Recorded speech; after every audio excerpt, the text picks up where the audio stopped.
আমিও তো আপনাদের মতোই মানে মধ্যবিত্ত বাজার, আমি নিজেই বাজার করি, চাপে আছি। এখানে সেটা আমরা আমন সংগ্রহ অভিযান আগামী রোববার থেকে শুরু হবে আমাদের। আমরা চেষ্টা করব যতটা সম্ভব আমরা আভ্যন্তরীণভাবে সংগ্রহ করতে পারবো, ততটা আমরা লাভবান হব। তারা আমাদেরকে আশ্বাস দিয়েছেন তারা সর্বতভাবে চেষ্টা করবেন এবং ধারণ ক্ষমতা এখানে সংগ্রহ করে ধারণ ক্ষমতা ওইখানে মোটামুটি আছে। যেটুকু অকুপাইড আছে এসব খাদ্যশস্য আমরা এসব দিকে নিয়ে আসার জন্য অলরেডি ব্যবস্থা করা হয়েছে বলে অধিদপ্তরের কর্মকর্তারা বলেছেন। অলরেডি তেজগাঁ বা অন্যান্য দিকে এসব খালি গোডাউনগুলিতে আমরা নিয়ে আসবো। আমাদের স্পেস মোটামুটিভাবে যথেষ্ট আছে বর্তমানে যে সংগ্রহ করা হবে সে এর জন্যে।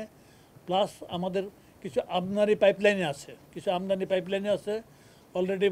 এখানে আপনার সেই আমদানিগুলির জন্য এলসি খোলা হয়েছে বোধহয় সম্ভবত 1.5 লাখ টন চাল গম মিলে, তাই না? 1.5 লাখ টনের জন্য এলসি খোলা হয়েছে।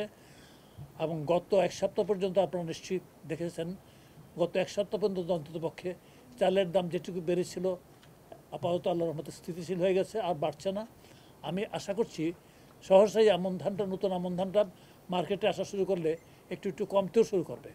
এমন সংগ্রহের জন্য যে ইয়াটা আছে সেই ক্ষেত্রে আমন ধানের আগের বারে যে দাম দেওয়া হয়েছিল তার চেয়ে কেজি প্রতি 3 টাকা বাড়ানো হয়েছে। 3 টাকা বাড়ানো হয়েছে ধানে, এবং চালেও বাড়ানো হয়েছে। তো সেই ক্ষেত্রে আমরা আশা করছি যে আমরা একটা রিজনেবল পরিমাণ ধান চাল সংগ্রহ করতে পারবো এই আমন মৌসুমে। অ্যাজ ওয়েল এজ আমরা আমদানি কার্যক্রম আমাদের সচল আছে। আমিও তো আপনাদের মতোই মানে মধ্যবিত্ত বাজার, আমি নিজেই বাজার করি, চাপে আছি। তো আমরা আশা করছি যে আমন ফসলটা উঠলে দাম আর একটু কমবে।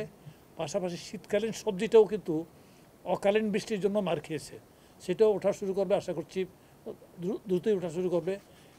প্লাস শীতকালীন মাছের সরবরাহটা বাজারে আমাদের যে আভ্যন্তরীণ যেগুলি আছে, বদ্ধ জলাশয় যেগুলি আছে, এগুলির থেকে মাছ সংগ্রহ বাড়ে।